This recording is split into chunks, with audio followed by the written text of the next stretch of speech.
Welcome. Hi, everyone, and welcome. I know most of you already, but for those who don't know me, my name's Felicia Rubenstein, and I'm the founder of HAYVN. We also have our amazing team here tonight, Malou, Kathy, Samantha, Teresa, and Catherine, our summer intern. So I hope you're all very excited as we are about the 5th HAYVN Hatch. And this is our very first virtual hatch. HAYVN, as you all know, is the co-working space geared towards women supporting, inspiring, and collaborating with other women, regardless of where they are in their professional journey. And HAYVN Hatch is just one of many events that we host. Tonight, it's about supporting and highlighting female entrepreneurs. With that, I'm going to turn it over to Kendra Farn, who has her own video production company in Fairfield County. Kendra actually produced our HAYVN videos, which we're thrilled about. As a former television producer and reporter, she knows how to keep a program moving along. So without further ado, I'm going to turn this over to Kendra. Thank you, Felicia. Welcome, everyone, and welcome to HAYVN Hatch number 5. I have my headset on, so I know you all think that you're about to, fly away and I'm piloting a plane or teaching a fitness class, but I'm not. I just want my audio to be clear. We have a really fun night ahead. This is, as Felicia said, our 5th HAYVN Hatch, and while it looks a little different tonight, we are really, really proud and happy to take it virtual tonight. It's going to have the same energy, the same excitement, and all of the presenters are going to have the same inspiration that the first 4 hatches had right here at HAYVN Hatch in Darien, if any of you were able and lucky enough to attend any of those. And hey, if we have a couple glitches, a couple technical glitches tonight, does anyone care? No, we're having fun. So I hope you're sitting at home with no face mask on, your glass of wine, your cup of tea, whatever makes you happy, and strap in because we have a really, really inspirational night ahead. Tonight, you will be hearing from 5 different female entrepreneurs, 5 women. They are founders of their own businesses, and they are going to be making some unbelievable pitches tonight. They all 5 have tremendous potential, which is why they were chosen for tonight's HAYVN Hatch. Tomorrow, we encourage you to reach out to these 5 founders. We know that when you hear their pitches, you're going to have questions, you're going to have thoughts, you might wake up in the morning, you might want to inquire about anything at all, and we encourage you to reach out to them through their website. I can tell you, as a female founder and entrepreneur myself, any feedback, good, bad, or indifferent, is really, really helpful when you're launching or trying to expand your business. So we ask that you reach out to them through their website, but we also kindly ask that you not solicit them. Okay, a little housekeeping business here. There is an organization called Live Girl, and we are really, really proud to tell you that 100% of the proceeds and all of your generous donations tonight are going to Live Girl. Live Girl is a Fairfield County-based nonprofit that provides year-round, free of charge, leadership development and mentoring for girls aged in grades 5 through 12, and it's proven to build their self-esteem, their social emotional intelligence, and foster diversity, which we know is very important. And we are proud to say that tonight's HAYVN Hatch raised $750 going straight to Live Girl. So congratulations to all of you for contributing, and thank you for that. Okay, audience, presenters, judges, off to the pitches we go. Here's how it's going to work, so everyone is in line. Each female founder will have a total of 6 minutes. That will be 3 minutes for their presentation, and that will be timed by Holly Hurd. Holly will give each of the presenters a final 15-second countdown, so you should listen for that. She'll just say final 15, and you'll know you're about to come to the end. You will also then get 3 minutes of a question and answer period. Those questions can come from both the judges or audience members. That will be handled by Judge Marie Roca. Now, audience, we're going to ask that you please put your questions down at the bottom of your screen in the Q&A folder, but please only put questions as a presenter is presenting or right when a presenter has completed, because once we move on to another presenter, we're not able to entertain questions from someone who's already finished, just so that we can keep it clean. And Marie will be handling those that Q&A, and that's another 3 minutes, so a total of 6 minutes for each presenter. All right, is everyone ready? Off to the races we go. Okay, last but certainly not least in our alphabetical order, Emily Yale with Land Maverick. Emily, you're up. Hello, everyone. Thank you for listening to my presentation tonight. I would like to introduce you to Land Maverick. So Land Maverick is in the business of automating daily processes that are very inefficient. Next slide, please. So what golf courses do right now, our target market, is they go out once a day by hand and they collect data on their course. They collect about 5 to 10 data points and then make decisions that look like what you see on the left, where they just apply a high volume of treatment to the entire course because they can't get granular enough data with 5 to 10 data points. So we go out and we take 200 to 300 data points in the same space, and then we're able to develop treatment plans that micro-treat specific areas that actually need help. So we can account for what's in the shade, what's in the sun, what's at the top of the hill, what's at the bottom of the hill. So we can help them not only improve their grass quality, reduce costs, and reduce their environmental impact. Next slide, please. So Land Maverick is a two-part solution. You've got Mav, the robot, that's significantly faster than a human, which is able to collect samples on 12 acres per hour. And then we send that data to our specifically developed app that's able to bring up the data superimposed on top of the course and show the managers what areas actually need treatment and what areas don't need treatment. Next slide, please. So we're tackling golf, which people believe is a dying industry, but it's actually not. It's actually still experiencing a slow supply and demand adjustment after 2008. It's just an industry that takes a long time to adjust to things like that. So in the United States, there's 15,000 total golf courses. We're targeting those 3,600 fully private courses. We release the Land Maverick units to them on a subscription-based contract. They pay $36,000 for the year and are able to generate unlimited data based on that. And this gives us an addressable market in the United States of $540 million. But we're not just going to look at golf courses. After we have made a satisfactorily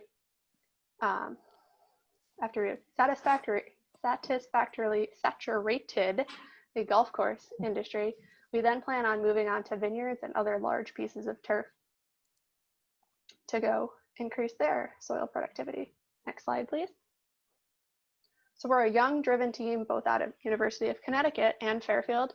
So behind me is another mechanical engineer named Ryan, who has also worked for another robotics company. And then Lawrence, who is the head of software at Land Maverick. And we've been pushing these robotic systems forward into commercial beta testing that we're doing this summer. Next slide, please. 15 seconds. So what Land Maverick's looking to do is we're looking to fill out our pre-seed round, both with introductions to investors. We're also looking to grow our team. We're looking for introductions to golf courses, specifically top 10 golf courses in Connecticut, New York, and Massachusetts. And we're looking for introductions to manufacturing companies as we work on putting together our commercial product for next spring. Thank you, and I look forward to moving Land Maverick forward with your support. Well done.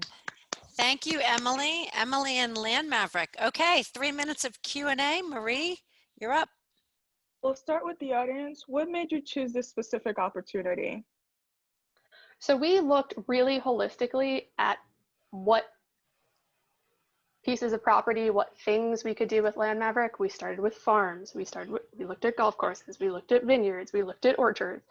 And then we said, you know, what's going to be the easiest to handle engineering-wise and what has the highest potential profit, as well as what just thinks the most linearly. All golf courses want maximized membership, which means they have to have perfect grass. Vineyards, farms, they all don't think the same. It's not all as linear. So that really led us down this path to golf courses as our first market. Okay, thank you. And who are your competitors in this space? Sure. So we have 5 classifications of competitors that we compete against. We compete against simple hand probes, which is a grill thermometer that's not calibrated and they drop on the ground all the time.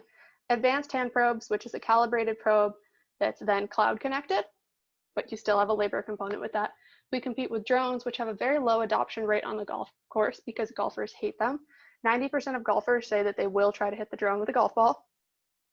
And then the other 2 are pulp vehicles, which is You take a UTV and then you put this large metal spinning disc contraption behind it that looks at the soil samples, but that still has a labor component, as well as then you add gasoline, and the superintendents are very sensitive to driving those types of vehicles over their greens all the time. And then the other competitor is laboratories. The courses will take samples to a laboratory, but that's not efficient to get the data back as quickly as possible. You can't pick up a soil sample at 6 in the morning and then try to get the lab to tell you in any quick amount of time if you should turn the sprinklers on or not. Allison, did you want to go? Or should I go to the audience? We have quite a bit of questions. Oh, you can go to the audience first, yeah, and then come back. Sure. I have questions. So we have one question. Is the robot a proprietary design, or are you repurposing someone else's robot? The robot and the Land Maverick concept have one utility patent filed on them right now, and we are planning to file additional utility patents on our product. Allison? Yeah, sure. Can you talk to us a little bit about your customers, your sales, how your traction is coming along? Sure. So we're currently in between two different sales models. One is based on the trade shows, which COVID has put in major jeopardy right now. They technically are all on as of 2 days ago, but if they're actually on in January, we're not sure. And then we've been working with a penetration model. We have been looking at the top states for golf and then looking at the top courses in those states that are most influential, because you know if the #1 course is doing it, then all of the other courses are going to copy it. So we've been looking to find specific people in our network that are going to be able to influence those superintendents to have the meeting with us, to go through the demo with us. And then 15 seconds. we've been using that penetration style marketing plan with those top courses, since things are a little in flux with the trade show circuit right now. Okay. Probably not a time for an ROI question, right? No, All right. time. Great. Thank you. Emily, Thanks, Emily. Emily with Land Maverick. Well done. I knew you would. Listen, so the moment is here. As I said before, the judges will be giving us one winner and one runner-up. Allison, I'm going to ask you to announce them. First the runner-up and then the winner. And if you would please also give us a little explanation as to the thought process that you 3 judges had in coming up with the runner-up and then the winner. So take it away, Allison. All right. Well, thank you so much. And I'm anxious to see later what the audience thought, because I missed it because I was away. But sorry that it took us so long. It was so difficult. Everybody is so great, and everybody just kept talking about all the pros with all of the opportunities. So I hope that all 5 are going to be getting coaching, because you're all ready to scale and you're at an inflection point. And I want to be customers of all of you. And those that I can support. So at any rate, with that being said, tough call. But for this coaching package winner, our runner up, because that's who you asked me to start with, was Izana. And the reason that we went with Izana, although they're all fabulous, we were excited about the fact that the patent is there in place and underway. We think that that's really fabulous. We're also impressed with the fact that you've been through a few iterations, and given the few iterations and the patent and the manufacturing and things, we feel like you are ready to scale and could benefit significantly from the coaching. So runner-up is Anna. Good job. Again, so difficult, and everybody deserves to win. For the purposes of this particular competition, for the winner, we went with Izzy B's Bakery. Congratulations, Izzy. Tough again, because everybody's so different and fantastic in various different areas. And the reason that we went with Izzy was you're well poised with your distribution channel and your relationships that you've created so far. You've done a great job on the Northeast, and we think that you're probably ready to scale and move beyond the Northeast, and perhaps there's some good coaching that could help you get there. But everybody is so great, and I've listened and met with all of you many times. So congratulations. It was a tough call for all of us. Awesome. Thank you, judges. Not easy. Listen, I want to reiterate what Allison said. I think all 5 female founders have amazing companies, amazing tenacity, and just so impressive and really inspiring. And I hope everyone sitting at home is inspired wherever you are in your work journey, that you are inspired by this, because presenting is not easy. And starting and founding and running a business is not easy either.